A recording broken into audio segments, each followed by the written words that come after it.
Well, I first want to begin by saying that my parents have no connection to the healthcare industry. Back in Mexico and from Durango, my mother was a teacher out in the rural community, and my father worked at one of the local universities. So they left everything in 1989 and came to Los Angeles. There was always this skepticism with the healthcare profession here. Even though we had insurance, my parents still decided to either go across the border to Baja California or go back to Durango, Mexico to seek healthcare for us because they trusted those doctors. And early on as children, we picked up on some of that. I think to a lot of individuals that might not make sense, but if you were there and were able to witness this, like my siblings and I, we were able to see that when we went to Mexico and my parents were able to talk in Spanish, it just came more natural to them. They were more confident. They asked those key questions related to our health that they wanted answered.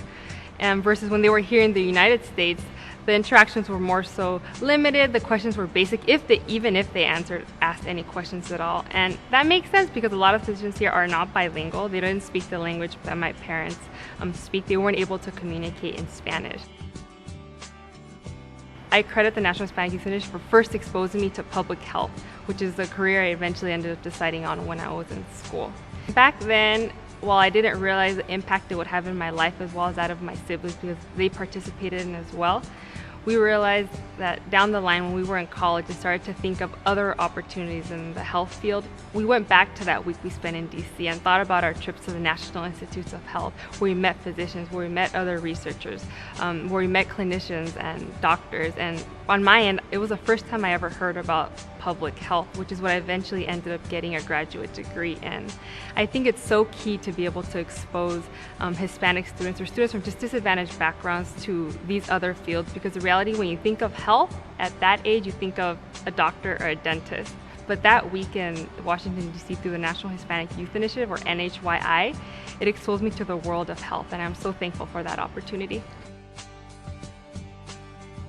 Seek out those mentors in their field, because those individuals can be that person who, if you feel like you have a difficult day or you're experiencing something really challenging, you can go to those mentors and they will give you the advice, and they have your best interest in mind. As well as never set yourself up for failure by not seeking out an opportunity. Don't stop yourself when it's too early, because then you're telling yourself no versus somebody closing that door for you. And that's something that my mom told me early on. No te cierres las puertas. Like, don't close those doors on yourself by not even seeking that opportunity. During my time at Berkeley and Stanford, although I did spend a lot of time in the library and studying, the reality is I was very highly involved in extracurriculars. It didn't just end once I submitted that college application and got into college. While at Stanford, I was co-chair of the Chicanos Latinos in Health Education. I went to the local community in East Palo Alto and served that community via health fairs or engaged middle schoolers and taught them about the exciting opportunities in health. And while I was at Berkeley, I served as a graduate advisor for the undergraduate Hispanic population interested in health careers. Not only was it something else to do and exciting that I really genuinely believed in, but it was very rewarding to also go out and encourage other individuals to pursue careers in health. And it was also a great way to meet people and a great way to even find some mentors and individuals who helped me along the career, although that was not my original intention for becoming involved in extracurriculars. And it made the whole experience so much more worthwhile and pleasurable for me to be involved. You don't want to just fall through the cracks. You want to leave an impact where you went to college or where you have been in the past. The whole time I was in school, the 7 or 8 years, I always had to work, whether it was to pay for my books or to supplement some of my tuition. So I never had the option of not working.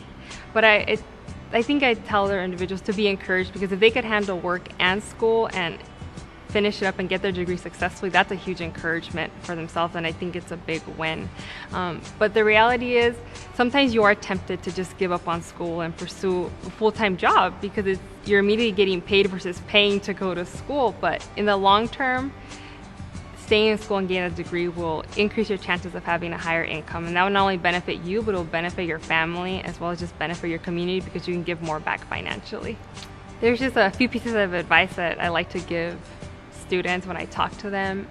The first one is to seek out those career opportunities early and seek out those mentors as well. It might be a little scary. Sometimes you feel like people aren't always approachable, but the reality, there's always individuals out there who are willing to help and to lend a hand. Also tell them the importance of delayed gratification. The primary example I give is school. When you are in school, whether it be college or for me when it was graduate school, you don't always see the rewards immediately, but you have to think more long term. The rewards outweigh the difficulties that you're experiencing. It's worth it in the end. So I tell them, stick to college, pursue higher education, because in the long term you will definitely benefit from that. And it's also really a nice season in your life that you get to look back and smile upon.